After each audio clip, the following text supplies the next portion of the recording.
We dig in now to today's deal with Iran and its broader implications with Republican Representative Ed Royce of California. He's chairman of the House Foreign Relations Committee. George Perkovich, he has written widely on nuclear proliferation, and he served as an advisor to then Senator Joe Biden. He's now vice president at the Carnegie Endowment for International Peace. Robin Wright is an analyst and fellow at both the U.S. Institute of Peace and Woodrow Wilson International Center. She also writes for The New Yorker. And Kareem Sajapur, he is senior associate at the Carnegie Endowment, where he focuses on Iran. And we welcome all of you to the program. George Perkovich, let me just go around the group and ask each one of you, starting with you, George Perkovich, what is your main reaction to this framework agreement as you see it? I think it's a very positive step forward. It's not the introduction to the story, it's not the conclusion to the story, but it's a very solid middle to the story that now we have to watch unfold over the next couple of months.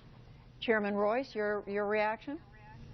Well, we had a lot of leverage in this agreement, or should have. We had not only the sanctions we had imposed, but Congress had to bill up my legislation that would have put additional sanctions and additional pressure on Iran and the falling price of oil. So the question is this. When we read the details, will we find out whether or not the inspectors will be able to go anywhere, anytime in order to inspect, and will it curtail the research and development of the new centrifuges, 16 times more powerful, that recently Iran announced it had the capability to run? Well, we'll get into that in just a minute. Robin Wright, your reaction? I think it begins to change the dynamics of a tense relationship of 36 years between Washington and Tehran. I think the deal provides more than the United States anticipated, and I think it could help prevent an arms race in the region that would be detrimental to not just the Middle East, but to the whole world. And Kareem Sajapur? I agree with Robin and George. The metaphor I think about Judy is a wedding engagement. The marriage is scheduled to take place in July. There's going to be vigorous debates about the size of the dowry and the prenuptial agreement.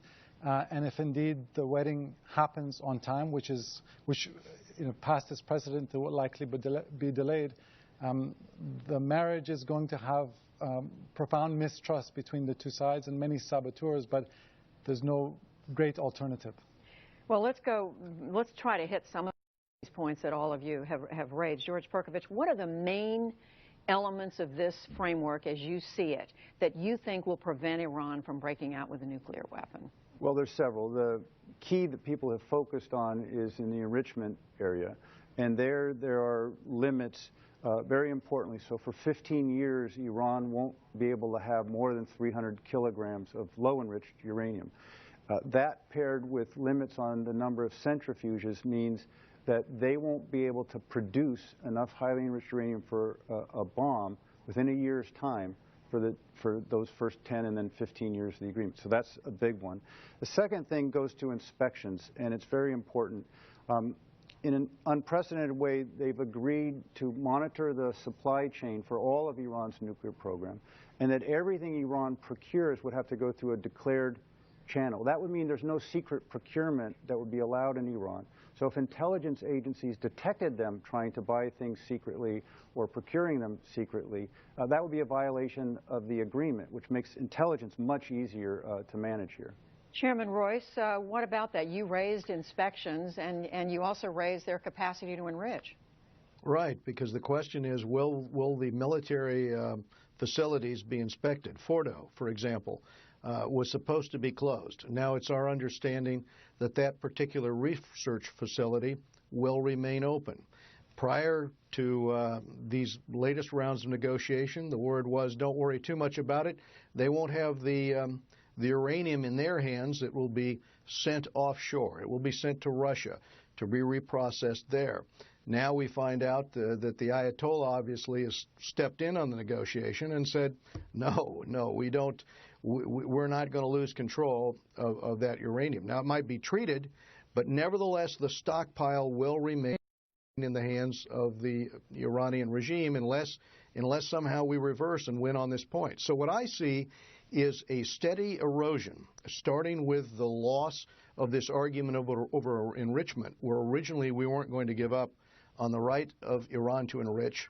Now we suddenly find out that during the negotiations, they have been developing a new centrifuge 16 times faster, this supersonic centrifuge that will obviously put them closer to undetectable nuclear breakout capability. So the last argument is, how do we make absolutely certain that the 12 questions asked by the IAEA are answered about the 1,000 pages of documents about them developing a nuclear weapon that exists there that need to be answered so that we know where they are on that program, and how do we get access to those military sites? How do you answer some of the points he's raising, George Perkovich? Well, the issue about sending fuel out of the country wasn't necessarily about sending the fuel out of the country. The issue was keeping them below 300 kilograms. That's been agreed. So whether there's only 300 kilograms in Iran, that's one way to do it, or if they'd had more, they were supposed to send it out. Now they've agreed to only have 300 kilograms. That was the objective in the first place.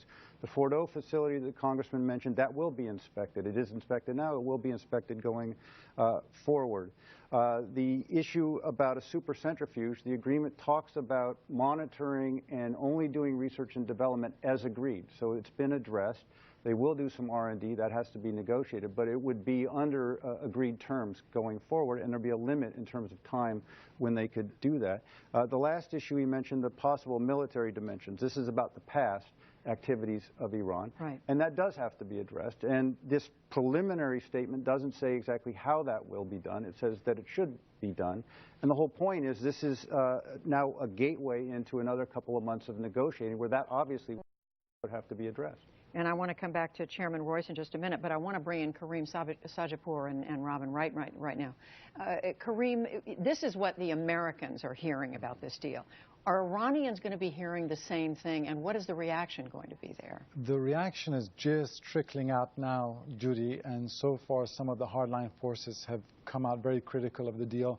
Tomorrow is Friday in Tehran. It's a big day. It's Friday prayers, and I think you'll see more of the official reaction then. But I think the Supreme Leader, Ayatollah Khamenei, has a dilemma at the moment, because either he can, he has 75 million euphoric Iranians. He doesn't want to demoralize them by coming out against this. Euphoric because the sanctions, the prospect that maybe the sanctions are going away. The sanctions are being removed, and the dream they have of being reintegrated with the outside world.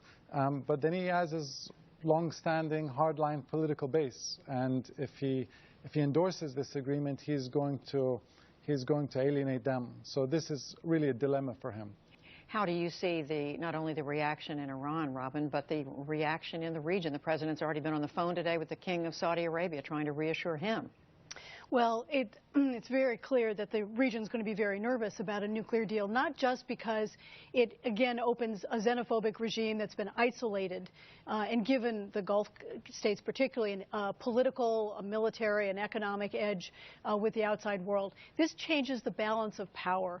Until 1979, Israel and Iran were the two pillars of U.S. policy. And with the deal, Iran reintegrates effectively in the international community. It's again a player. It is the most populous country. It has the largest economy.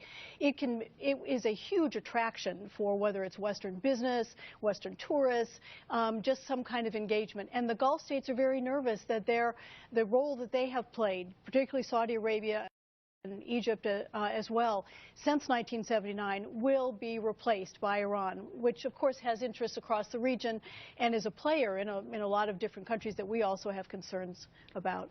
Congressman Royce, how much does it matter to you and others in the Republican majority in Congress what the reaction is of the Israelis? We know Prime Minister Netanyahu has been very critical of Israel. We know, and we just heard Robin describing what the concerns are of others. Is that going to be a factor as Congress looks at the elements of this framework? Well, I think when the Ayatollah is calling for death to the little Satan, death to Israel, he's also calling for death to America, death to the great Satan. So it's not just through the lens of what he's saying about Israel. 8-9 days ago, in a rally, as people were chanting death to America, he chimed in with, yes, yes, death to America. And the head of the Basiji said recently, the destruction of Israel is not open to negotiation in this agreement. So, or the destruction of Israel. Israel's been called a one-bomb country by Iran. So given these attitudes, I want to make the point that it's not just Israel that's concerned. Recently, one of the Iranian ministers said that they now control 4 Arab capitals after taking Yemen, and they mean they control Damascus and Beirut and, have this influence now in Baghdad. So the aggressiveness of the Ayatollah is the problem. And the other problem is, regardless of what the negotiator agrees to at the table, it's the Ayatollah that makes the final decisions in that system. And that's where I want us to be clear-eyed about Iran's past negotiations and the way we've been played.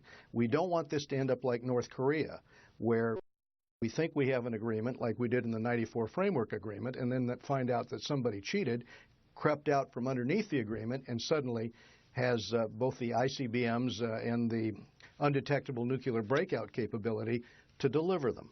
Karim Sajapur, how concerned should Americans be? How should we understand, I should say, the role of the Ayatollah, the supreme leader? And should congressional leaders be concerned about some of this anti-American, anti-Israeli language coming from Iranian leaders? Well, the debate within Iran, I would argue, are between those who want Iran to remain a revolutionary cause, and those who want Iran to become a nation, to prioritize economic and national interests before revolutionary ideology. And what we're trying to do in U.S. policy toward Iran is to empower and incentivize those Iranians who want the country to be reintegrated, and weaken those who want it to be a cause. So certainly I think the worldview of the supreme leader is not going to change, but Iran's hardliners are isolationists by nature. By isolating them, it's more of a carrot than a stick. Robin Wright. But the revolutionaries are also aging now, and when we talk about a deal that's 10 or 15 years, Ayatollah Khamenei is in his late 70s. We are likely to see a political transition across Iran in a lot of different ways. The majority of the population is under the age of 35. They are very connected with the outside world, and they're the ones who will most applaud a deal. They're looking for something different, even if they honor the system, the political system they have in place now. Well, we are just beginning to dissect all of this, and we thank all 4 of you for joining us tonight on the day this framework was announced. George Perkovich, Chairman Ed Royce, Chairman of the House Foreign Affairs Committee, Karim Sajapur, and Robin Wright. We thank you all. Thank you. Thanks.